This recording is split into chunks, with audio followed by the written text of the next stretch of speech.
Morning students, BA part second year की drawing and painting की class में आप सभी का स्वागत है।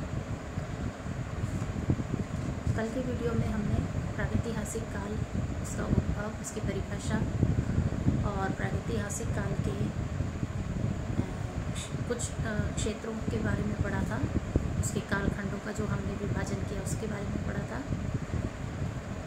कल हमने प्रागैतिहासिक काल के प्रमुख क्षेत्रों में मध्य प्रदेश के प्रमुख क्षेत्रों के बारे में पढ़ा था। साथ ही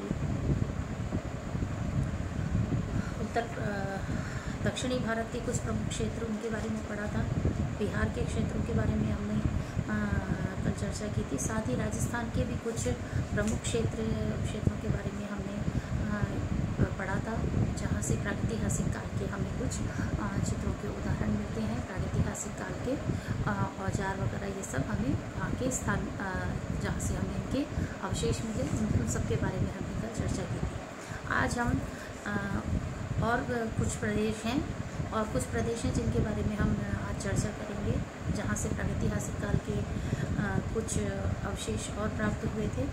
उनमें से अगला है उत्तर प्रदेश के कुछ प्रमुख क्षेत्र।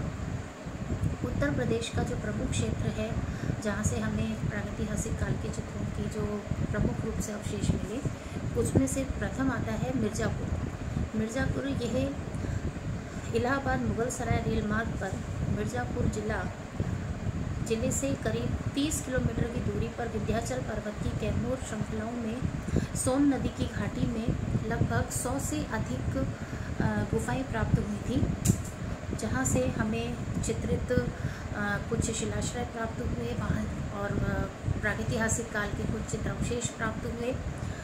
इनमें से प्रमुख कुछ गुफाएं और क्षेत्र हैं, जैसे कोहबर, विजयगढ़, सोहरी रोड, सोरहो घाट, बलडरिया, लिखनिया, कंडाकोट, घोड़मगर, खोड़हवा आदि ऐसे स्थान हैं जहाँ से हमें कुछ ऐसी गुफाएं प्राप्त हुई जहाँ से हमें प्रागैतिहासिक काल के प्रमुख अवशेषों के बारे में हमें ज्ञान हुआ।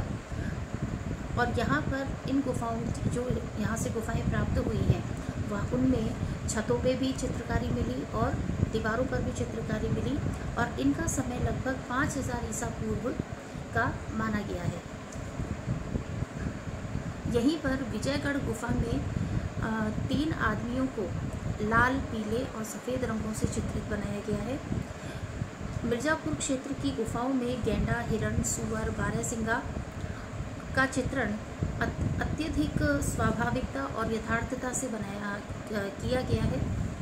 सोरहो घाट क्षेत्र में शाही के आखेट, जो कि एक जंगली पशु या जानवर है, उसके आखेट का एक दृश्य है।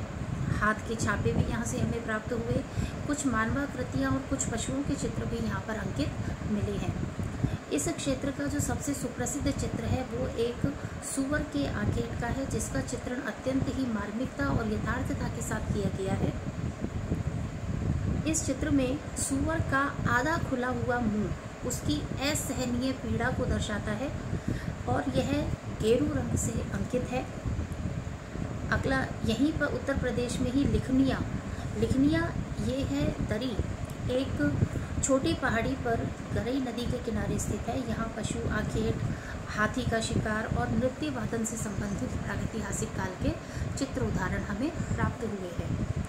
और कुछ दृश्य नृत्य वादन के भी हैं। यहाँ पर घुड़सवार पालतू हथनी की एक स्थान पर पालतू हथनी की मदद से एक जंगली हाथी को पकड़ते हुए दर्शाया गया है। घुड़सवारों के हाथों में लंबे भाले हैं। नृत्य वादन में मस्त व्यक्तियों का समूह भी एक स्थान पर यहाँ पर चित्रित मिलता है। अगला क्षेत्र है मणिकापुर। यह भी उत्तर प्रदेश में ही है और यह उत्तर प्रदेश के बांदा जिले में स्थित है। यहाँ पर 3 अश्वों का गेरू रंग से बड़ा ही सुंदर अंकन किया गया है। यहाँ एक स्थान पर एक गुफा के बाहर गुफा के सुसज्जित द्वार पर एक चोंचदार पुरुष बैठा बनाया गया है, जिससे यह अनुमान लगाया जा सकता है कि शायद यह कोई तंत्र मंत्रशाला होगी, जहाँ पर उस समय का आदि मानव जो था वह वहाँ पर जादू टोने से रिलेटेड अपनी कुछ क्रियाएं करते होंगे या वहाँ पर पूजा पाठ से रिलेटेड कोई क्रियाएं हुआ करती होंगी, आदि मानव किया करता होगा। अगला है करिया कुंड। यहाँ पर बारहसिंगा का पीछा करते हुए एक धनुर्धारियों का चित्र बहुत ही सुंदरता से बनाया गया है। इसमें जो बारहसिंगा का चित्रण किया गया है वो इतना सुंदर और इतना गतिशील प्रकार से किया गया है कि उसमें बारहसिंगा के दौड़ने की गति स्पष्ट दिखाई देती है। उसकी गति का हम अनुमान लगा सकते हैं कि वो कितनी तीव्रता से भाग रहा होगा, और साथ ही उसके पीछे जो धनुर्धारी आदिवासी या आदि मानव प्रागैतिहासिक काल के जो है वो इतनी तीव्रता से उसके साथ भाग रहे हैं, जो उनकी गति का भी हमें उस चित्र से पता चलता है। अगला क्षेत्र है घोड़मगर। ये मिर्ज़ापुर क्षेत्र में विजयगढ़ दुर्ग के समीप ही स्थित है और यहाँ पर गेरुए रंग से पूरक शैली में एक गैंडे के शिकार का एक बहुत ही सुंदर दृश्य है। अगला क्षेत्र है मलवा। मलवा में चित्रांकित ऐसी गाड़ी मिली है जिसके पहिए नहीं हैं। बैलगाड़ी कुछ इस तरह की बनाई गई है जिसके पहिए नहीं हैं और जिसमें एक व्यक्ति बैठा हुआ है और उसके दोनों ओर दो अनुचर धनुष बाण लिए बैठे हैं और दूसरी ओर एक दंड लिए हुए खड़ा है। एक अन्य चित्र में यहीं पर एक दूसरा चित्र भी है, वहाँ पर 3 दंडधारी अश्वारोही अपने अपने घोड़े की जो लगाम होती है उसको थामे हुए एक ही दिशा में पैदल चलते हुए जा रहे हैं, ऐसा वहाँ पर चित्रित किया गया है।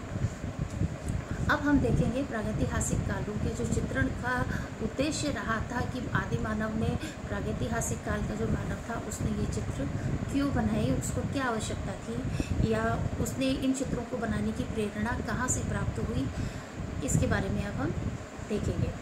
गुहावासी जो मानव था वो आखेट करने से पहले आदिम पशुओं का चित्र बनाकर कुछ जादू टोना और टोटके आदि काम किया करते थे।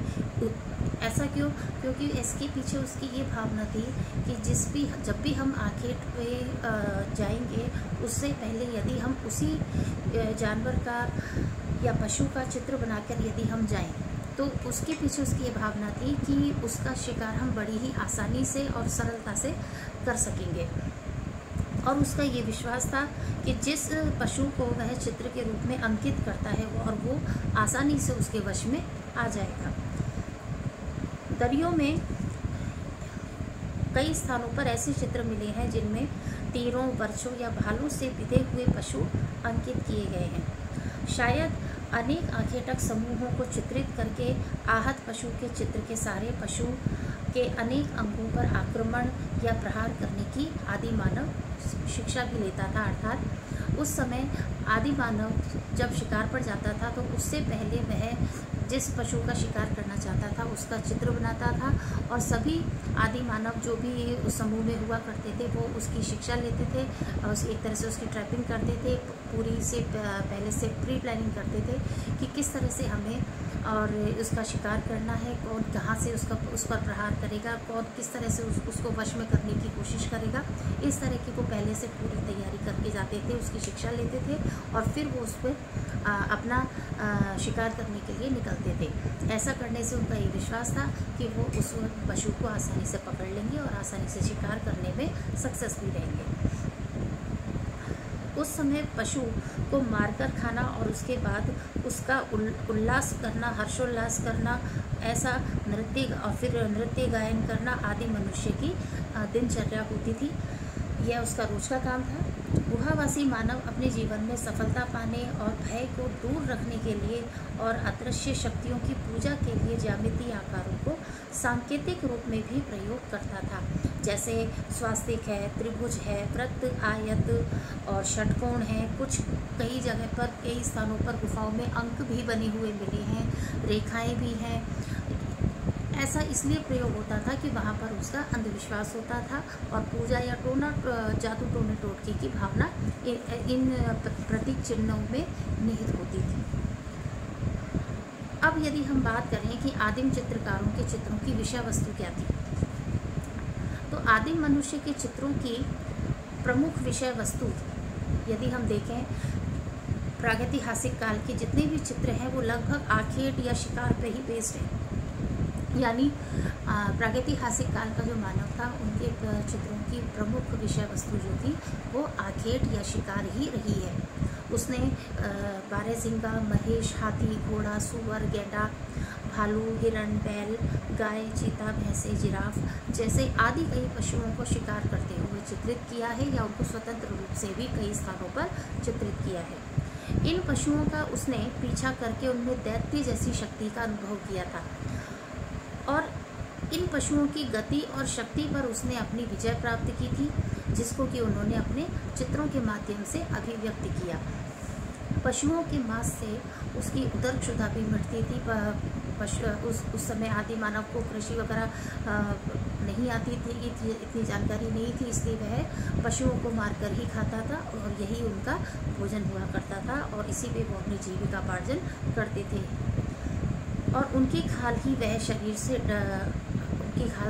अपने शरीर को ढकता था और यही कारण है कि उसने दौड़ते हुए, उछलते, गिरते, प्रहार करते, कई शिकारियों, सींग मारते और कई हिंसक पशुओं को या आक्रमण करते हुए गतिशील पशुओं का चित्रण बहुत ही अधिक सजीवता के साथ दर्शाई है।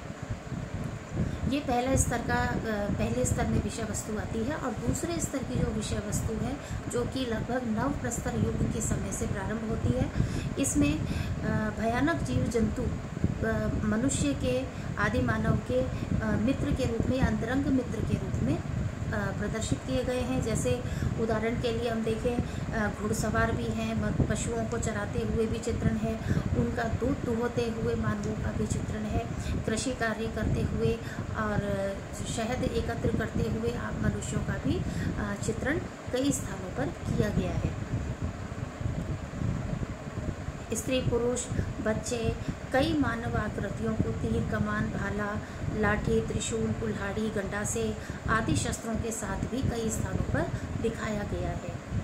कृषि जीवन के अंतर्गत पशुपालन, बैलगाड़ियाँ, नौका विहार, शहद एकत्रित करते हुए भी कई चित्र दिखाए गए हैं। साथ ही मनोरंजन संबंधी चित्र भी कई स्थानों पर मिलते हैं, जैसे नृत्य करते हुए या कोई वाद्य यंत्र बजाते हुए भी कई चित्र कई स्थानों पर मिलते हैं। इस प्रकार आदि मानव ने इन चित्रों में अपने भावों को सरल रूपों के द्वारा और ज्यामितीय आकारों के द्वारा चित्रित किया है, यानी उनको रियलिस्टिक इस तरह से ना बना करके उनको सरल रूपों में उनको संयोजित किया है। चित्रों की जो सीमा रेखाएं हैं वो गतिशील प्रतीत होती हैं, जबकि चित्र असंयत और सरल हैं, लेकिन फिर भी रेखाएं गतिमान दिखाई देती हैं। चित्र संरचना में भावना, संवेग, अभिव्यक्ति की लालसा, विजय की कहानी, भय, जादू टोना, धर्म आदि उस समय के मानव की प्रेरणा रही है। कुल मिलाकर इन चित्रों में यदि हम कहें प्रागैतिहासिक युग के मनुष्य का संपूर्ण इतिहास हमें उस समय के चित्रों में हमें दिखाई देता है।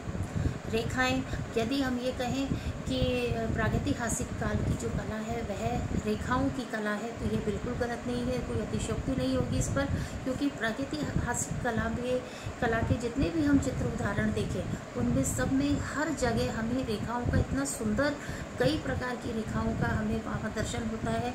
हर प्रकार की रेखाओं का प्रयोग वहाँ पर हमें मिलता है और रेखाओं पे जो जादुई भावनाओं का जो आनंद हमें मंत्रमुग्ध वहाँ पर कर देता है। इन रेखाओं में गति है, शक्ति संपूजन ऐसा मिलता है जैसे कि उन चित्रों को देख के ऐसा लगता है कि ये चित्र किसी आदि मानव ने नहीं बनाए, बल्कि जो आधुनिक युग का जो चित्रकार है शायद उसने ये चित्र बनाए होंगे, ऐसा उन रेखाओं को देख करके प्रतीत होता है। जबकि वास्तविकता ये है कि ये उस समय के आदि मानव ने ही चित्रित किए हैं।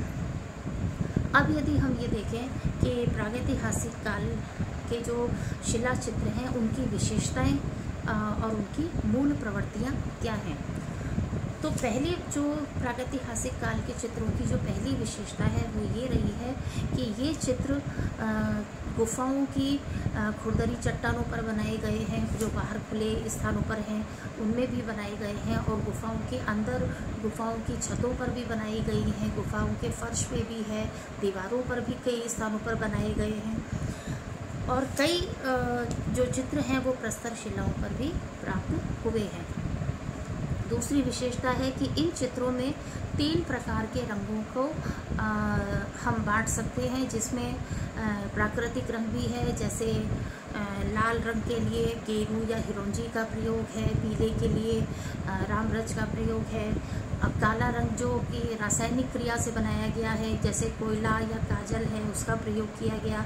सफ़ेद रंग जो कि खनिज रंग है, उस जैसे कि खड़िया के द्वारा उसको प्रयोग में लिया गया।